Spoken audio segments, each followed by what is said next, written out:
Selamat datang kembali di channel Madam Supro, bersama dengan Lina yang membawakan cerita baru untuk Anda. Dari semua kasus yang pernah Lina bahas sebelumnya, belum pernah ada kejahatan yang terdengar sempurna untuk dilaksanakan hingga saat ini.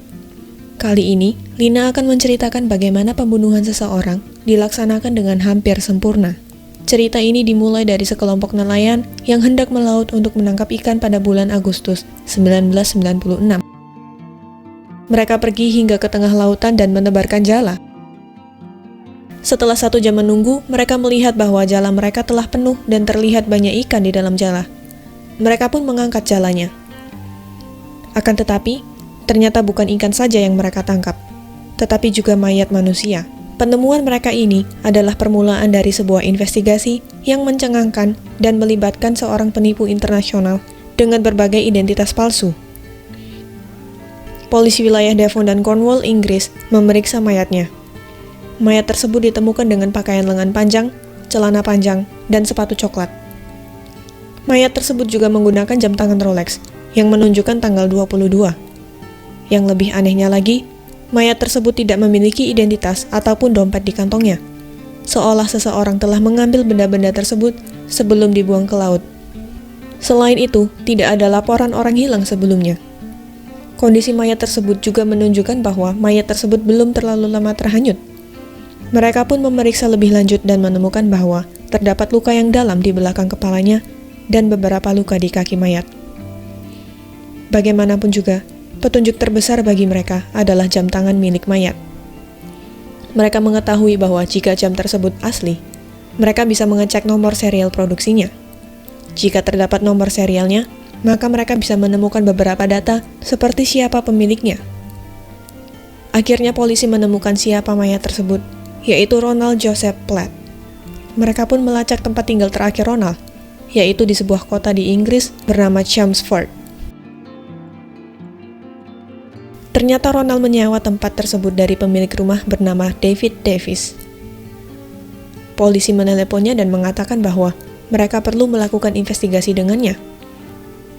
Mereka membicarakan berbagai hal, termasuk mengenai tato yang ada di tangan Ronald. David mengatakan bahwa itu adalah tato daun maple khas Kanada. David juga mengatakan bahwa ia memiliki foto Ronald dan berjanji untuk memberikan fotonya ke pihak polisi.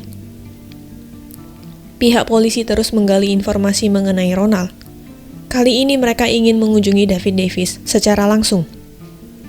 Mereka pun pergi ke alamat yang mereka temukan, di mana David Davis tinggal di sebuah pedesaan. Di desa tersebut, hanya terdapat 4 rumah tanpa nomor rumah. Polisi pun menebak di mana rumah David Davis. Akhirnya mereka mengetuk rumah pintu yang paling pertama, dan disambut oleh sepasang lansia. Polisi berkata bahwa mereka mencari rumah perkebunan yang ditinggali oleh David Davis. Pasangan lansia berkata bahwa rumah perkebunan tersebut ada di ujung desa, dan yang tinggal di sana bukan David Davis, melainkan Ronald Platt. Penemuan ini membuat proses investigasi mereka menjadi panjang dan sulit.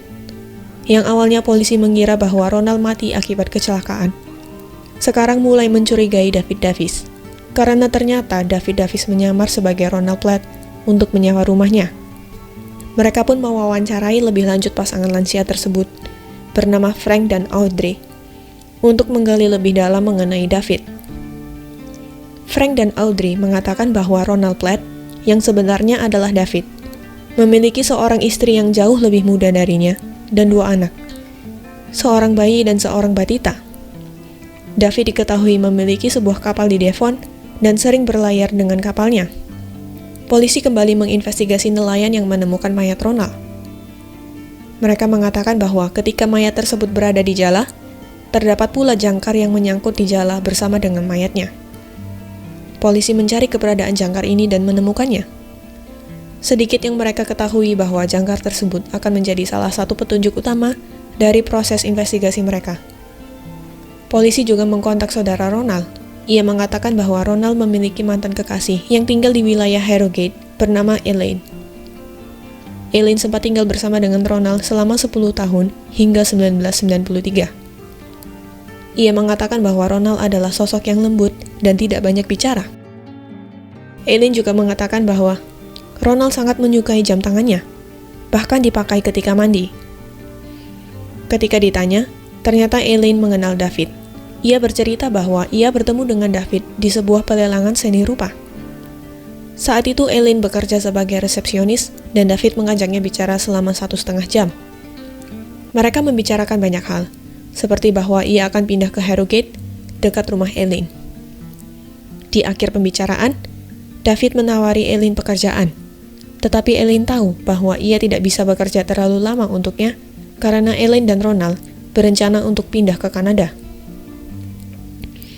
David pun berkata bahwa ia bisa membantunya menabung untuk pindah ke Kanada karena ia akan menggaji Eileen dengan jumlah yang besar. Singkat cerita, David diperkenalkan ke Ronald dan Ronald langsung menyukai David dalam percakapan pertama mereka. Eileen mengatakan bahwa Ronald terpesona dengan David dan suka berteman dengannya. Dalam pertemanan mereka, David juga menawarkan saham perusahaannya untuk pasangan tersebut. David memperkenalkan perusahaannya dengan nama Cavendish Corporation dan mengangkat mereka menjadi direktur perusahaannya. David menjelaskan ke mereka bahwa ia tidak ingin menjadi direktur karena istrinya serakah dan menginginkan uang David. Jadi David tidak ingin namanya tertulis secara legal bahwa ia adalah pemilik perusahaan tersebut, agar hartanya bisa dijaga. Pada Natal 1992, Ronald dan Eileen diundang makan malam bersama dengan David dan istrinya, Noel. Pasangan tersebut mendapat kartu ucapan dari David yang berisi janjinya untuk membawa mereka ke Kanada, tetapi dengan syarat bahwa mereka harus pergi ke Kanada sebelum Februari 1993. Ronald terharu dengan janji tersebut dan mengajak Eileen untuk segera pergi ke Kanada. Ia menganggap bahwa ini adalah kesempatan dan cara untuk mencapai mimpinya agar bisa tinggal di Kanada.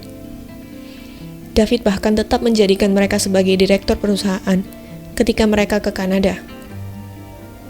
David juga meminta tanda tangan mereka dijadikan stempel untuk mempermudah mengurus dokumen-dokumen. Selain itu, ia juga meminta beberapa dokumen milik Ronald, seperti akta kelahiran dan surat izin mengemudi, demi kelancaran bisnisnya. Ronald dan Eileen tidak curiga, karena David mengaku bahwa ia sering menggunakan cara ini sejak lama. Tanda tangan mereka pun dijadikan stempel dan diberikan ke David beserta dengan dokumen lainnya. Di Kanada, Ronald dan Eileen kesulitan beradaptasi. Tidak hanya mereka kesulitan mendapatkan pekerjaan, mereka juga tidak memiliki banyak uang untuk bertahan hidup, apalagi ketika musim dingin di Kanada. 5 bulan kemudian, Eileen kembali ke Inggris dan menghadiri acara pernikahan saudarinya. Karena David merupakan teman dari keluarga, ia pun diundang. Dalam pernikahan tersebut, Eileen bercerita bahwa ia sudah tidak berhubungan dengan Ronald dan tidak akan kembali ke Kanada. David pun tidak senang mendengar hal ini. Ia berusaha memujuk Eileen agar kembali ke Kanada dan kembali bersama dengan Ronald, tetapi Eileen menolak. Tidak sampai seminggu, David pindah rumah tanpa meninggalkan kabar ke Eileen. Meski mereka bertetangga, David tidak mengabari kemana ia akan pindah dan hanya memiliki nomor teleponnya. Sedikit yang ia tahu bahwa David akan menggunakan nama Ronald sebagai nama samarannya selama 3 tahun berikutnya. Selama beberapa tahun berikutnya, mereka tidak saling berhubungan. Suatu hari, David menelepon Eileen dan mereka bercakap-cakap. Di akhir percakapan, Eileen menanyakan kabar Ronald. Namun ternyata David bercerita bahwa ia tidak tahu karena ia baru saja pindah ke Prancis. Seminggu kemudian, polisi menginterogasi Eileen mengenai Ronald. Eileen pun bertanya kepada polisi apakah mereka sudah mewawancarai David sebelumnya. Polisi menjawab bahwa mereka sudah menginvestigasi, tetap tidak dapat membantu. Eileen langsung tahu bahwa David berbohong. Karena jika polisi sudah menginvestigasi David, berarti David tahu bahwa mayat Ronald ditemukan di laut. Namun David tetap mengaku bahwa ia tidak mendengar kabar dari Ronald. Hal ini membuat Eileen menjadi ketakutan. Ketika David menelepon Eileen lagi, Eileen bingung apa yang harus ia katakan. Namun Eileen memutuskan untuk jujur kepada David, dan suaranya langsung berubah. David pun mengajak Eileen untuk bertemu. Karena takut, Eileen pun setuju dan mereka bertemu di sebuah kafe. Di kafe, David bercerita bahwa ia menangis di kereta dalam perjalanannya ke Inggris. Ia berdoa dan sedih atas kematian Ronald. Eileen tahu bahwa David hanya berakting, tetapi Eileen mengikuti percakapannya. Selesai pertemuan, Eileen langsung menelepon polisi. Ia mengabari bahwa David akan melanjutkan perjalanannya menggunakan kereta dan akan berhenti di stasiun Chelmsford. Polisi langsung bergegas ke sana, namun tidak menemukan David di sana. Keesokan harinya, seorang polisi memutuskan untuk mengecek rumah David di pedesaan dan melihat ada David di dalamnya. Ia langsung memanggil bala bantuan yang dilengkapi dengan senjata karena diperkirakan David memiliki senjata di rumahnya. Beberapa saat kemudian, sebuah taksi datang dan David masuk ke dalamnya. Polisi mengikuti taksi tersebut dan menghentikannya. Ia menyuruh supir taksinya keluar dan mereka menangkap David. David tidak menunjukkan emosi apapun. Ia juga tidak melawan polisi. Ia tetap tenang dan mengikuti semua instruksi polisi.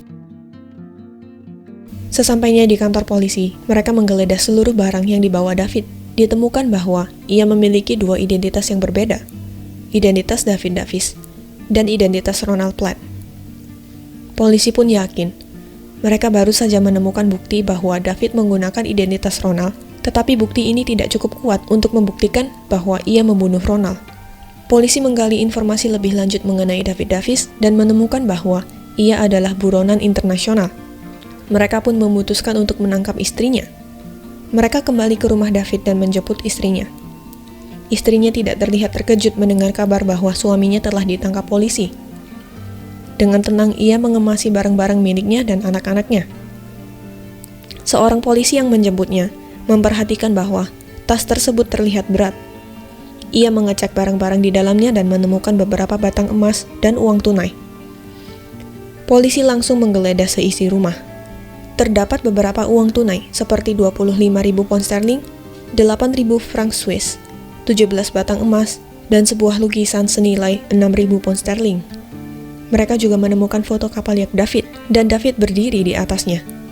Kapal tersebut bernama Lady Jane, seperti yang ditulis di kapal tersebut. Mereka mencatat semua bukti mereka di papan tulis di kantor polisi, termasuk kapal Lady Jane. Ketika seorang inspektor polisi memasuki ruangan tersebut dan melihat tulisan di papan tulis, ia mengaku bahwa ia pernah melihat kapal dengan tulisan Lady Jane di pelabuhan kering. Polisi pun mengecek lokasi tersebut dan menemukan kapalnya di sana. Mereka melanjutkan investigasi mereka. Di kapal tersebut, terdapat rambut dan darah Ronald.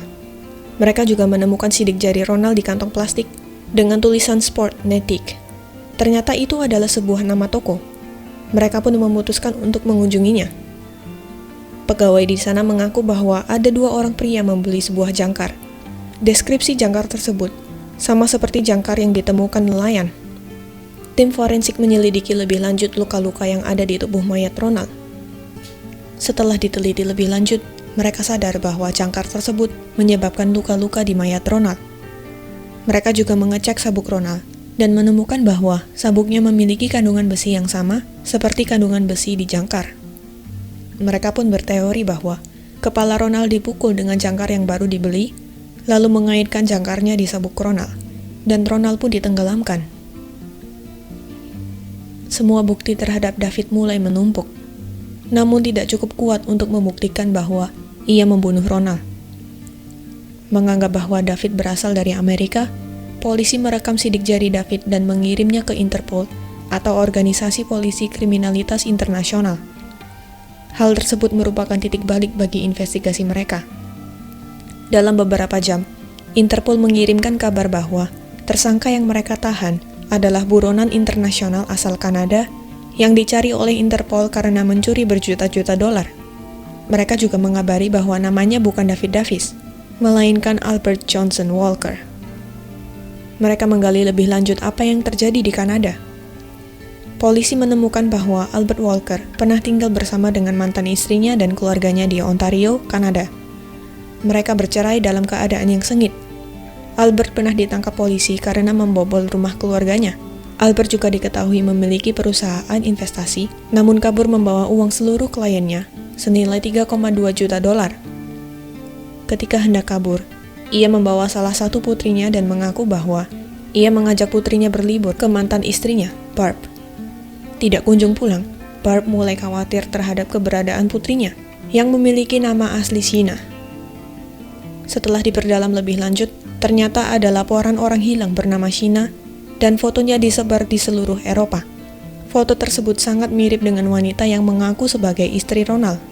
Polisi mulai menyusun kronologi tindakan kriminal Albert. Albert bertemu dengan Ronald dan Elaine setelah ia pindah ke Harrogate di tahun 1991. Dalam 18 bulan, ia berteman dengan mereka, menjadikan mereka sebagai direktur di perusahaan palsunya, dan membayar perjalanan emigrasi mereka ke Kanada. Selanjutnya ia pindah ke Devon, ke rumah pedesaan tersebut, dengan identitas barunya dan istri barunya. Ketika Judith mengiklankan rumah sewanya di koran, ia dikontak oleh Ronald Platt yang hendak menyewa rumahnya. Judith tidak tahu bahwa orang yang mengaku sebagai Ronald Platt saat itu sebenarnya adalah Albert Walker. Setelah beberapa bulan, pasangan Platt pindah ke tempat lain di Essex bersama dengan 2 anak mereka. Lalu Albert, yang sedang menyamar menjadi Ronald Platt di Essex, mendengarkan bahwa Ronald Platt yang asli sudah kembali dari Kanada. Mendengar hal ini, Albert langsung panik dan memutuskan untuk menyingkirkan Ronald Platt yang asli agar ia bisa tetap menggunakan identitasnya. Polisi tetap menyelidiki barang bukti yang mereka punya. Mereka mengetahui bahwa jam tersebut tahan air dan akan berhenti jika tidak ada gerakan selama 48 jam.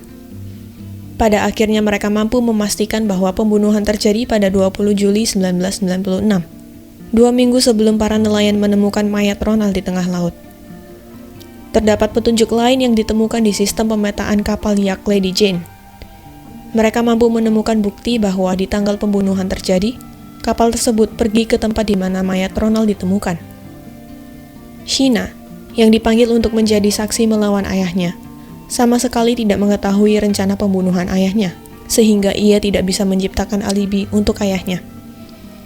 Ketika ditanya polisi, ia mengkonfirmasi bahwa ayahnya pergi ke laut di tanggal pembunuhan terjadi. Singkat cerita, Albert tidak mampu meyakinkan juri dan hakim bahwa ia tidak bersalah, dan ia pun dipenjara seumur hidup. Ia kembali ke Kanada pada Februari 2005 untuk menjalankan hukumannya. Bapak Ibu, dari berbagai kasus yang pernah Lina ceritakan sebelumnya, selalu ada cara di mana kejahatan akan terungkap, cepat atau lambat. Albert hampir saja lolos dan bisa mendapatkan kehidupan yang ia inginkan di Eropa dengan identitas palsunya. Namun kejahatannya justru terungkap dan banyak bukti ditemukan pada akhirnya.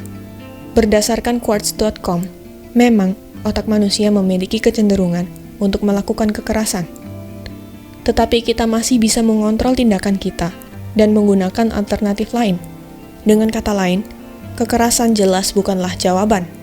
Padahal Albert telah memiliki kehidupan yang baik di Kanada. Ia memiliki seorang istri dan sebuah keluarga, rumah yang baik, pekerjaan yang mampu menghasilkan banyak uang, tetapi justru ditinggal dan memilih jalan yang salah. Jika saja Albert tidak serakah dan memiliki moral yang kuat, ia pasti masih tinggal bersama dengan keluarganya di Kanada. Jika tidak betah dengan pekerjaannya, Albert bisa saja mengganti pekerjaannya ke yang lebih fleksibel, seperti menjadi trader forex, di mana ia bisa menghabiskan lebih banyak waktu bersama keluarganya. Ia juga bisa melipat gandakan uang yang dimilikinya melalui trading forex tanpa harus menipu seluruh kliennya, apalagi membunuh temannya. Bagaimanapun juga, kita bisa belajar dari Albert dan menghindari keserakahan. Sekian cerita Lina kali ini, sampai jumpa di kasus berikutnya.